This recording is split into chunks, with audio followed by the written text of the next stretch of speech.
Listo. Muy buenos días, estimados maestrandos.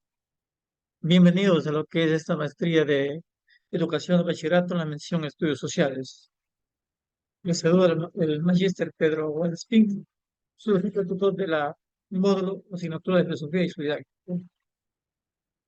En esta les invito a hacer un breve recorrido para, sería para recordar aspectos relevantes que de pronto ya hemos visto en estudios sobre lo que es la filosofía antigua y cómo esta prácticamente todavía se mantiene con la filosofía contemporánea.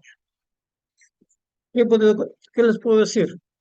Que educación es una de las profesiones que nunca se termina de aprender. Y hoy como docente tutor estoy para guiarles y a su vez aprender juntos nuevas formas, metodologías que hagan cada vez más comprensible este proceso difícil que en ocasiones se vuelve el aprendizaje. Como su docente tutor, dudas que aparecen, estaré para guiarles durante el desarrollo de la misma y, por supuesto, tratar de resolverlos inmediatamente. Entrando en materia de estudio, les diría que la filosofía es el camino para encontrar el conocimiento y para comprender cómo surge esto, a su vez, vamos a revisar brevemente unas diapositivas.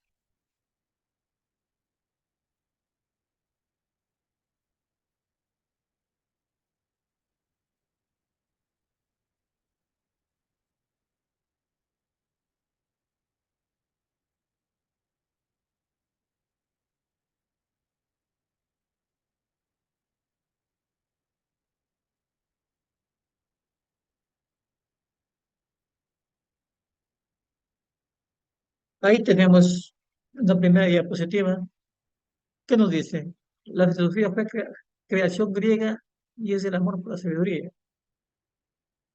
Aristóteles define a la razón como el arte del buen pensar y precisamente es lo que se trata de filosofía, buscar la verdad a través de la razón.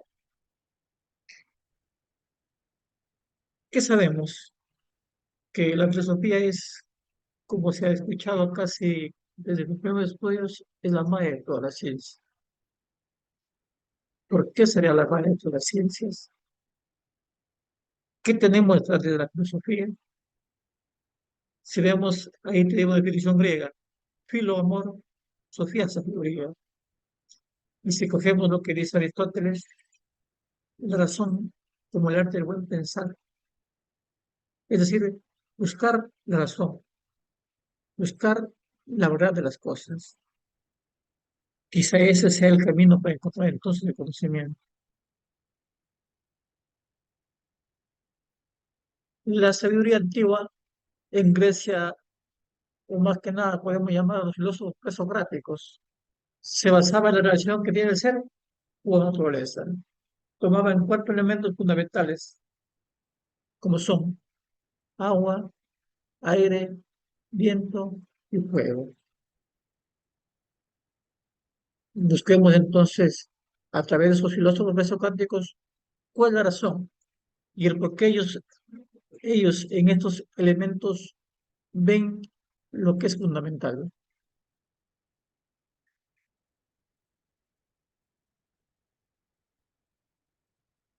¿Y qué tenemos?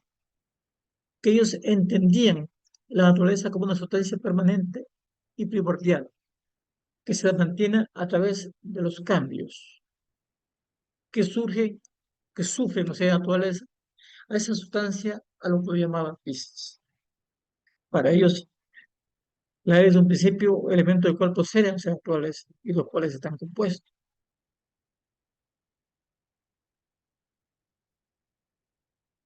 Dentro de esos filósofos socráticos tenemos Tales de Mileto, Anaximandro y Anaxímenes, prácticamente que forman parte de la escuela de Mileto, debido a la naturaleza, como dice ahí, de principio o argen. Surgen quizá aquellos grupos de personas, el que se lo llamó presocráticos, o que fundaron a su vez la escuela presocrática.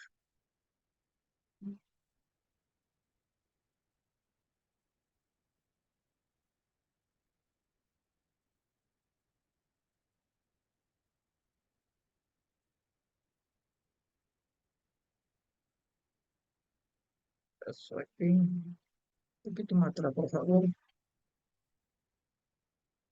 ¿Qué dicen? Después de la muerte de Anaxímenes, desapareció el primer gran centro de reflexión filosófica. Sin embargo, el pensamiento filosófico no desapareció. Gracias al aporte filosófico de Dio Pitágoras, quien fundó una escuela llamada Escuela Pitágoras, la escuela teórica.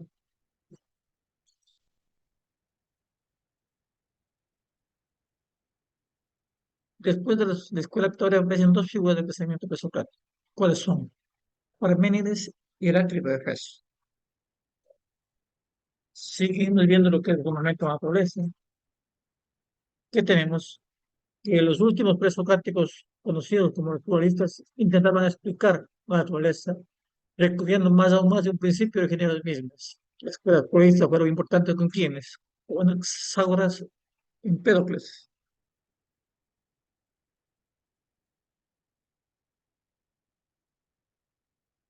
Tiempo después tendremos quizá a Demócrito, Epicuro y Lucrecio, quienes están viendo ya es el fundamento a través del átomo.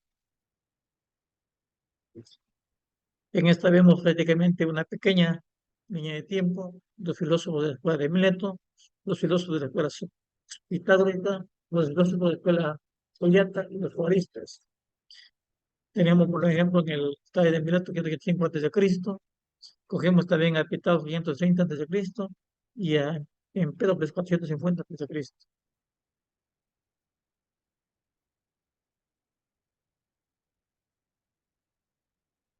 Tales de Mileto, nacido en la ciudad de Mileto, digamos que ahí viene el nombre de la escuela de Mileto, en la Grecia jónica de la Asia Menor, durante la década de 620 a.C. Se considera uno de los siete sabios de Grecia, reconocido por su sabiduría práctica y por sus intervenciones políticas. Para ellos, o para ello que tenemos, que el agua es un principio, el más activo de los elementos. Las sustancias húmedas experimentan los más variados cambios, vida en las marismas y los deltas, su importancia para la vida de las plantas. Siempre siendo que el agua es vida, ¿cierto? Entonces, de que no olvidemos que muchas veces se ha dicho de que la vida surge en el mar, o la vida surge en el agua. Entonces, quizá, y sabiendo de que Tales vivía prácticamente cerca de lo que es el mar y navegante su mayor parte de su vida, quizá tomó ese elemento, el agua, como ese elemento fundamental de lo que es la naturaleza misma.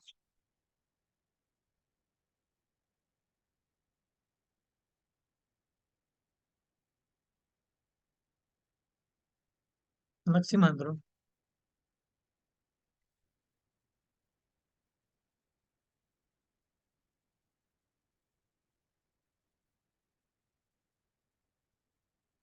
eso,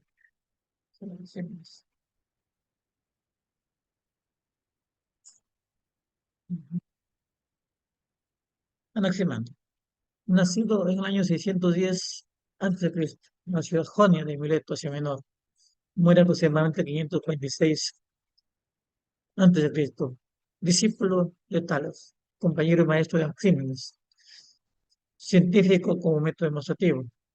A él prácticamente coge como teoría la invención del cuadrante solar, digamos en este caso que el fuego. ¿Cómo quiere demostrar él?